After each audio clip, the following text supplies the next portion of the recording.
Assalamualaikum warahmatullahi wabarakatuh. Nama saya Jeffryn Alfadina, NPM 19013010160 yang akan mempresentasikan karya tulis ilmiah yang berjudul Dampak COVID-19 bagi mahasiswa kelas D Prodi Akuntansi UPN Veteran Jatim Angkatan 2019-2020 yang disusun oleh saya sendiri sebagai peneliti.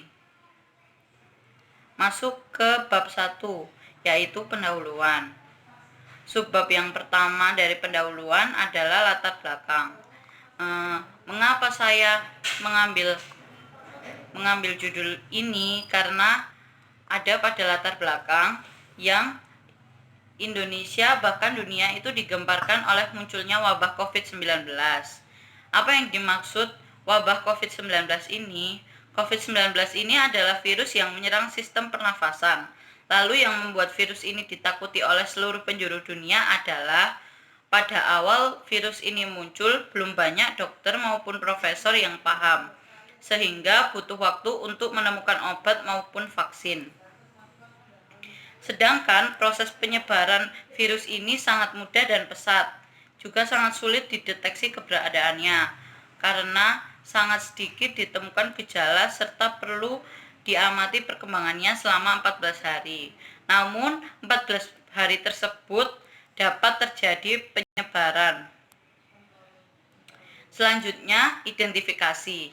Identifikasi masalah yang saya ambil dari latar belakang tersebut adalah yang pertama, dampak COVID-19 bagi mahasiswa kelas D Prodi Akuntansi UPN Veteran Jawa Timur Angkatan 2019-2020.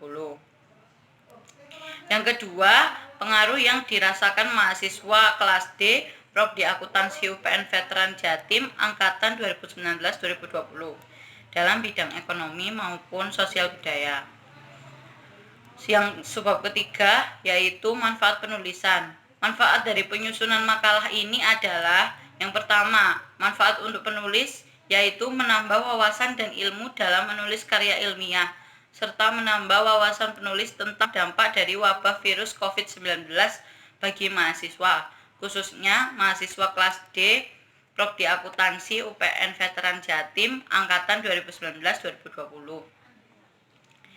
Manfaat untuk pembaca yaitu pembaca dapat menambah pengetahuan tentang format penulisan karya ilmiah yang berbentuk makalah, dan pembaca juga dapat mengetahui bagaimana pengaruh wabah COVID-19 bagi mahasiswa, khususnya mahasiswa UPN Veteran Jatim Angkatan 2019-2020. Tujuan penulisan. Yang pertama, sebagai sarana berlatih mengungkapkan pemikiran atau hasil penelitian dalam karya tulis ilmiah. Yang kedua, menumbuhkan etos ilmiah di kalangan mahasiswa, sehingga tidak hanya menjadi konsumen ilmu pengetahuan, tetapi juga mampu menjadi penghasil pemikiran dan karya tulis dalam bidang ilmu pengetahuan, sosial, serta dalam berita terkini.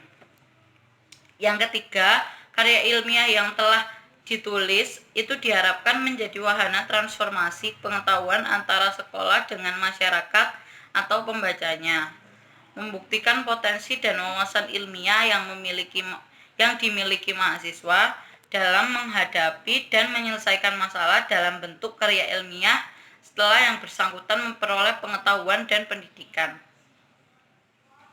Yang terakhir yaitu melatih keterampilan dasar untuk melakukan penelitian. Bab 2 yaitu kajian teori. Dalam kajian teori ini saya sebagai peneliti mengambil 2 poin. Poin pertama adalah pengertian virus, dan poin kedua adalah pengertian wabah dan pandemi COVID-19. Masuk ke pengertian virus. Pengertian virus itu adalah mikroorganisme patogen yang menginfeksi sel makhluk hidup. Virus hanya bisa bereplikasi di dalam satu sel hidup karena virus tidak memiliki kelengkapan seluler untuk berproduksi sendiri. Selanjutnya, masuk pada pengertian wabah dan pandemi COVID-19. Wabah adalah istilah umum untuk menyebut kejadian tersebarnya penyakit pada daerah yang luas dan pada banyak orang, maupun untuk menyebut penyakit yang menyebar. Sedangkan penyakit coronavirus 2019 dalam bahasa Inggris disebut coronavirus disease 2019, disingkat sebagai COVID-19, adalah penyakit yang menular disebabkan oleh SARS-CoV-2. Penyakit ini mengakibatkan pandemi coronavirus 2019-2020. Gejala bagi penderita COVID adalah demam, batuk kering, dan kesulitan bernafas.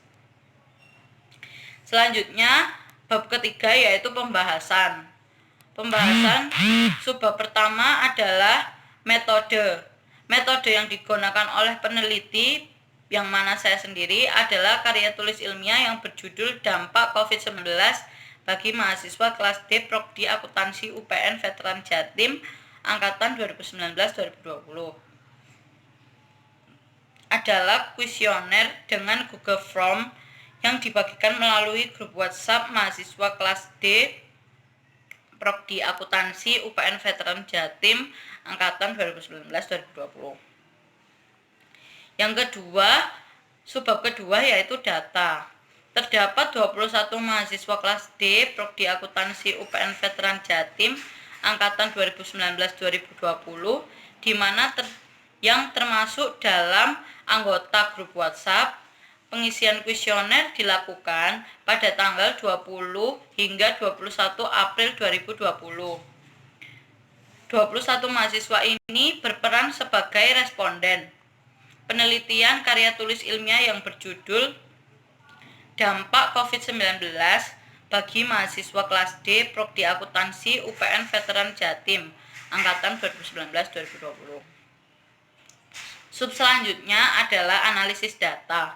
Untuk mendapatkan data penelitian karya tulis ilmiah yang berjudul Dampak COVID-19 bagi mahasiswa kelas D Prodi Akuntansi UPN Veteran Jatim angkatan 2019-2020,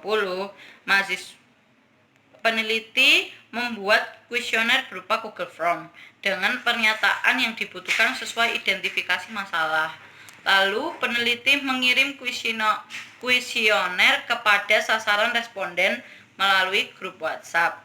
Kemudian, peneliti menunggu kuesioner diisi oleh sasaran responden sesuai jangka waktu yang ditentukan. Setelah semuanya selesai, peneliti mendapat data yang dibutuhkan sesuai dengan hasil jawaban responden. Bab terakhir adalah pembahasan. Untuk pembahasan, saya sebagai peneliti mengulas semua latar belakang serta identifikasi dan dimasukkan menjadi satu subbab. Bab terakhir atau bab keempat yaitu penutup. Subbab pertama dari penutup yaitu kesimpulan.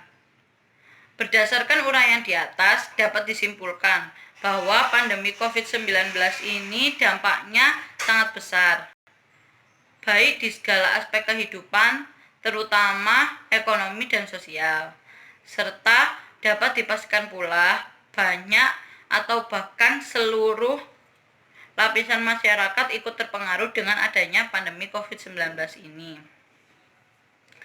Tidak terkecuali 21 responden yang menjadi objek penelitian. Walaupun tidak semua ikut terpengaruh, dampak dari COVID-19 bagi 21 responden ini di bidang ekonomi adalah meningkatnya pengeluaran untuk pembelian kuota untuk melakukan kuliah online atau daring, sedangkan pembayaran UKT tetap diadakan. Hal ini pula yang menyebabkan responden segan meminta ke orang tua.